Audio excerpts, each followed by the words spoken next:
Hello guys, nag-aayos tayo ng ano ngayon, yung ginamit natin kagabi ng sapatos. Naayos lang natin, tapos siyempre naglaban na rin tayo ng ano, damit na ginamit natin. So kanina katatapos ko lang mag-live. Yun pala, yung may tanong dito si Journey Sibiliano ng Santa Mesa, yung rubber natin yan. Sir, pag 3 indirect technical, yung coach, disqualified na ba? Coach, di ba hindi pa? Alam ko, 2 indirect is equal to 1 technical foul. Medyo tanong niya, sinagot na rin ni Journey. Tama si Journey, medyo naguguluhan lang si Journey dun sa tinatawag natin na indirect, no?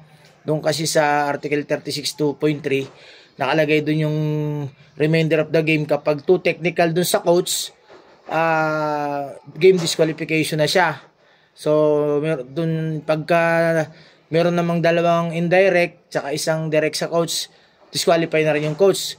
Pero dun sa tinatawag natin na Journey na indirect, kung ang pagbabasihan lang natin ay yung sa rules natin, kapag technical bench lang nakuha, hindi siya ma-disqualify kapag ano lang siya, 3 indirect. Siguro mga 4 na indirect, basta bench ano lang siya, like for example yung mga bench personnel, yun lang yung mga gumawa ng mga delegates of the team. So ma-charge lang siya ng indirect sa head coach. Yun lang yung natin sa ruling, mga 4 na indirect, no?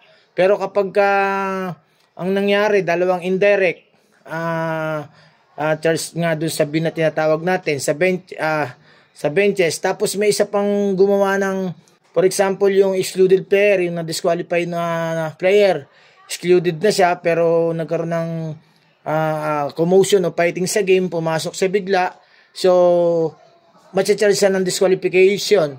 So yun yung magiging madadama yung coach na doon dahil papasok siya ng 1 technical against the head coach kasi po sumama siya doon sa away. Okay guys, Journey, yun yung natin. Siguro for me, mga 4 na indirect siya bago siya ma-disqualify. Kung wala lang talagang walang ginawang kakaiba yung kanyang bench personnel, no? Hindi siya sumama sa mga away, mga ganon. Kahit na may 2 indirect, hihintayin pa natin siyang magkaroon pa ng 2 pa. Okay guys, I hope may nakuha po kayo pagdating doon sa indirect, kung ilang piraso bago ma-disqualify yung head coach.